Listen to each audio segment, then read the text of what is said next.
Assalamualaikum warahmatullahi wabarakatuh. Alhamdulillahirabbil alamin. Pada hari ini kita semuanya sudah dapat menyiapkan diri untuk mengikuti perkuliahan tafsir Tarbawi. Ini merupakan minggu terakhir dari perkuliahan kita sebelum UTS. Jadi ini pertemuan ke-7. Kita akan mengupas perihal materi pendidikan agama Islam. Memang salah satu unsur atau faktor pendidikan adalah materi pendidikan atau materi pendidikan agama Islam. Untuk itulah kita tafsirkan surat Al-Baqarah ayat 177.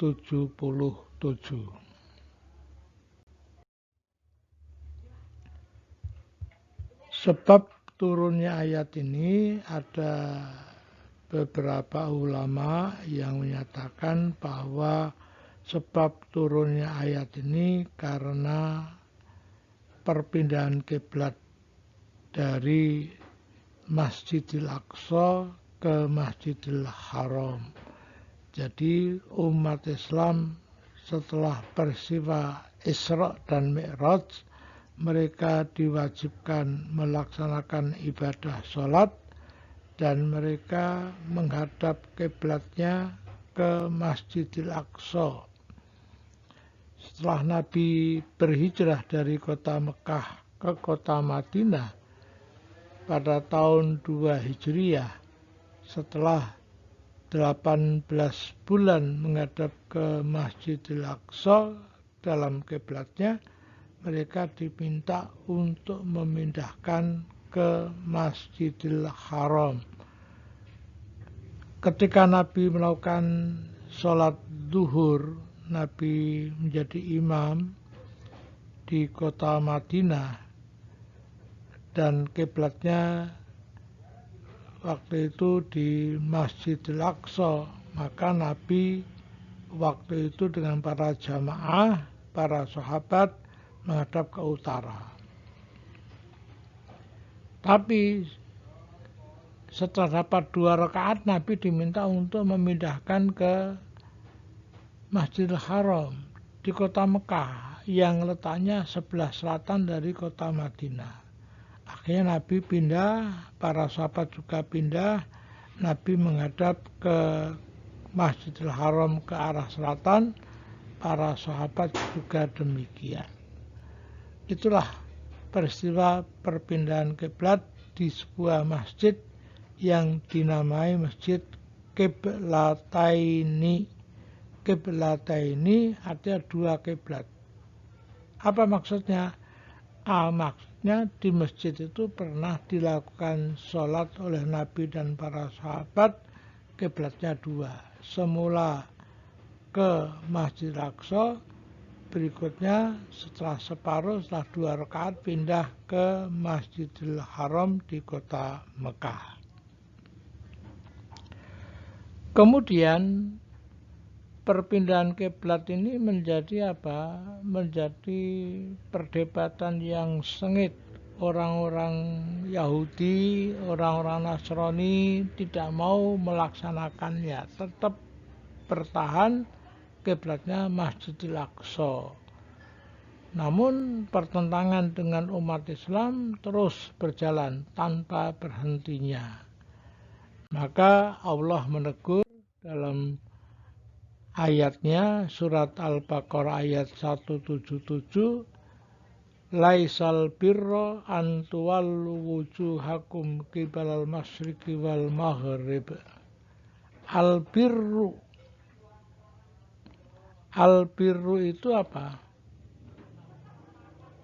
Kebajikan, ya, ini bukan kebijakan, kebajikan, kebaikan yang cakupannya luas. Saya ulangi, ini salah ketik ya ini ya. Kebajikan yang cakupannya luas, yang mencakup akidah, ibadah, dan akhlak, tidak terbatas kiblat saja. Jadi kalau orang-orang Yahudi itu betul-betul mereka itu menganggap kiblat sangat penting sekali. Mereka menganggap itu satu-satunya kebajikan. Bukan. Kiblat itu kebajikan, tapi bukan satu-satunya kebajikan. Maka Allah menyatakan walakinnal birra man amana billahi wal malaikati wal yaumil akhir dan sebagainya itu ya. Jadi kebajikan itu banyak. Yang pertama akidah. Ya, wa atal mala ala hubbihi dzawil qurba wal yatama, itu memberikan hartanya, berinfak, mau memberikan sebagian hartanya yang ia cintai.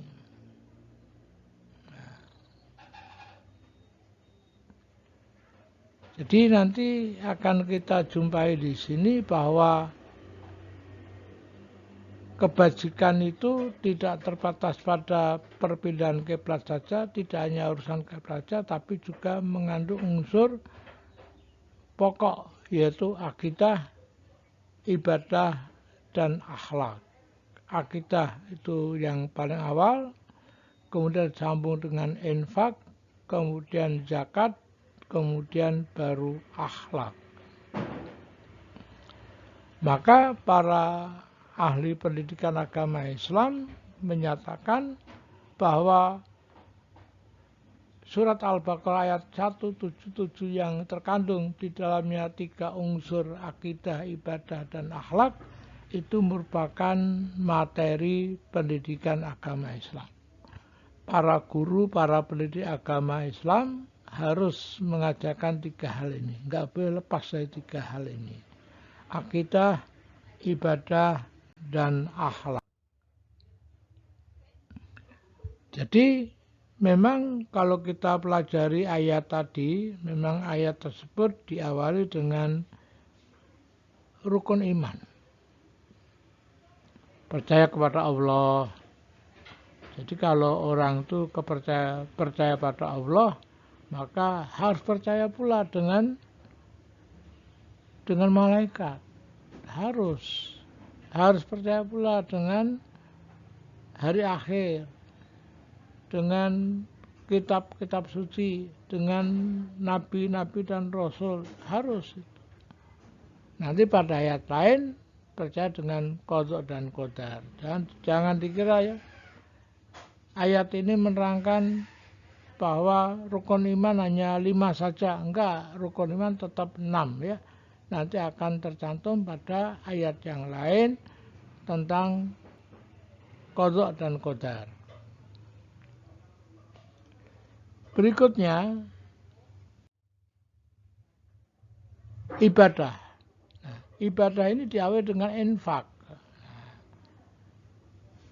Ingat, wa atal mala ala hubbihi. Jadi memberikan sebagai hartanya kepada orang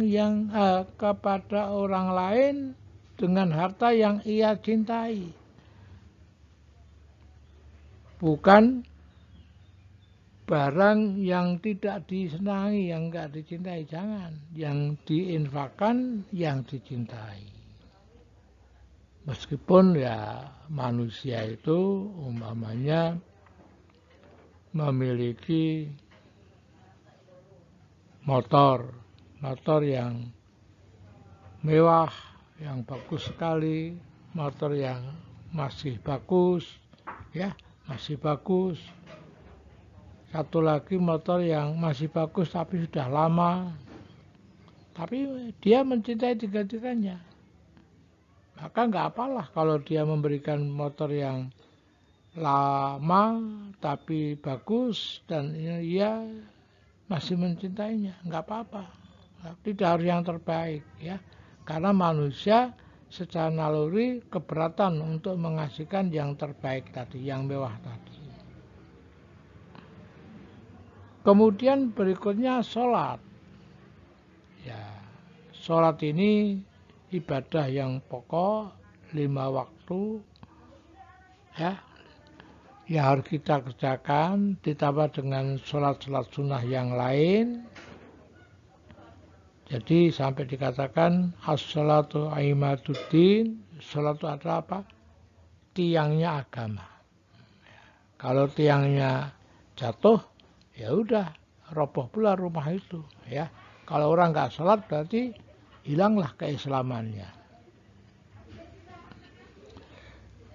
Maka Nabi menyatakan muru awladakum bis sholati inda sab'in badribu inda asri sinin.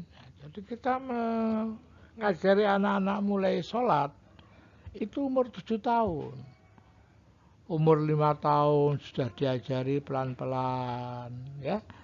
Umur 6 tahun sudah mulai aktif sholat, dipantau dengan baik. Kemudian umur 7 tahun sudah dimulai, ayo sholat 5 waktu. Bahkan Nabi menyatakan kalau sudah umur 10 tahun harus diperketat lagi. Harus ada punishment, hukuman kalau anak nggak sholat. Apa hukumannya?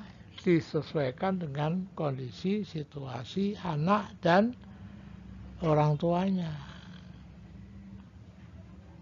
Ya, umpamanya karena nggak sholat, maka piknik yang diadakan oleh keluarga dibatalkan.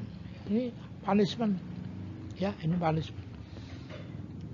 Karena nggak sholat, maka raket badminton yang ia senang tiap hari main badminton diambil oleh orang tuanya, disimpan yang baik, anak nggak bisa main selama 1 minggu. Wah. Itulah punishment atau suruh menghafal ayat-ayat, surat-surat dan sebagainya. Yang ketiga zakat. Zakat ini wajib. Kalau infak tadi itu sunnah, kalau zakat wajib.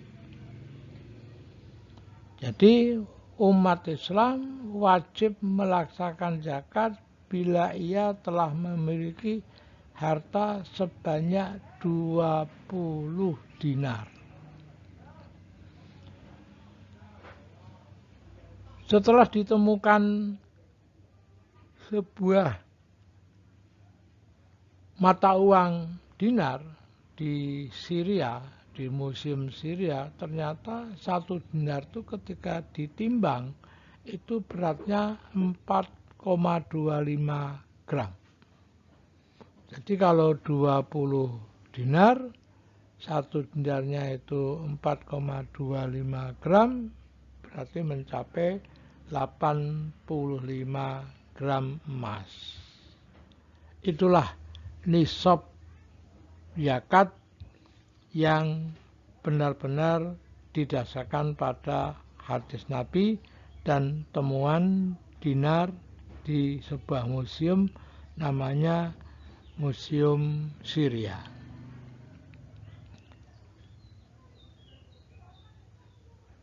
Dari infak, sholat, dan zakat itu merupakan bukti iman seseorang. Iman seseorang itu dibuktikan dengan apa yang ada di dalam hatinya,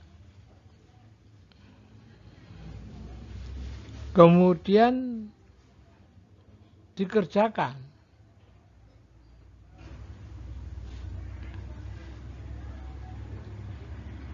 Kalau tidak dikerjakan, ya berarti belum iman. Maka pada umumnya para ulama itu menyatakan al-imanu bil qauli dengan ucapan, al-iqrar bil lisan dengan ucapan, at-tasdiq bil qalbi mempercayai dengan hati, wal amal bil jawarih dan melakukan aktivitas. Maka di sini terangkan ada infak, ada sholat, ada zakat. Ya, berikutnya adalah akhlak. Akhlak ini meliputi Satu, wal mufuna bi ahdim idza ahadu, menepati janji.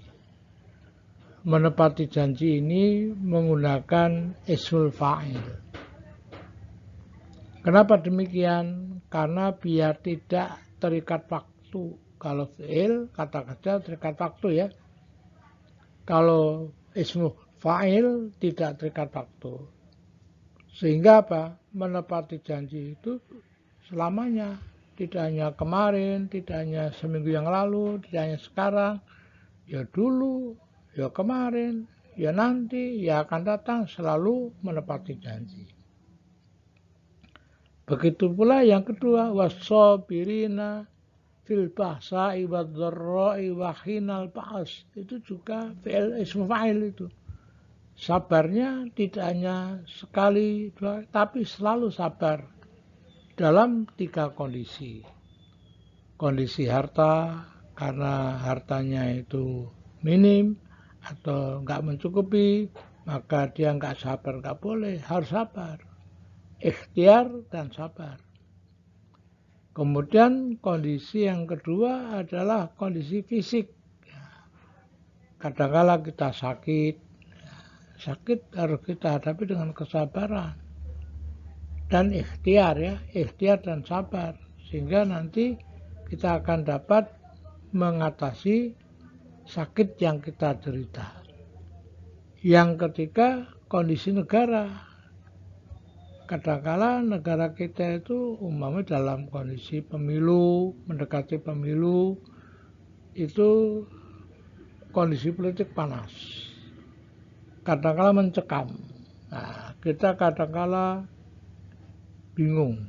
Enggak boleh, kita sabar menghadapi hal tersebut. Waktu kita masa penjajahan Belanda, Jepang, Portugal, Inggris, ya, itu kan suara meriam, suara senjata, kita selalu mendengarkannya. Wah, itu menakutkan, tapi kita harus tetap sabar. Itulah 3 hal. Akidah, ibadah, dan akhlak. Harus kita pelajari dengan baik, harus kita ajarkan kepada anak-anak dengan baik, baik anak-anak di sekolah, anak-anak di rumah, anak-anak di masyarakat, termasuk juga anak-anak di masjid, agar mereka betul-betul memiliki akidah yang kuat, yang lurus, yang benar, kemudian ibadah yang khusyuk, akhlak yang mulia. Itulah kalau anak sudah mencapai 3 hal, akidah, ibadah, akhlak yang ketiga-tiganya sudah bagus, berarti mereka termasuk anak yang memenuhi syarat kriteria soleh. Kalau perempuan, solihah. Demikian kajian kita tentang surat Al-Baqarah ayat 177. Semoga kalian dapat mempelajari dengan baik dan dapat mengajarkan kelak kalau kalian jadi guru, mendidik tentang akidah, ibadah, akhlak dengan sebaik-baiknya. Amin ya Rabbal Alamin. Demikian, Assalamualaikum warahmatullahi wabarakatuh.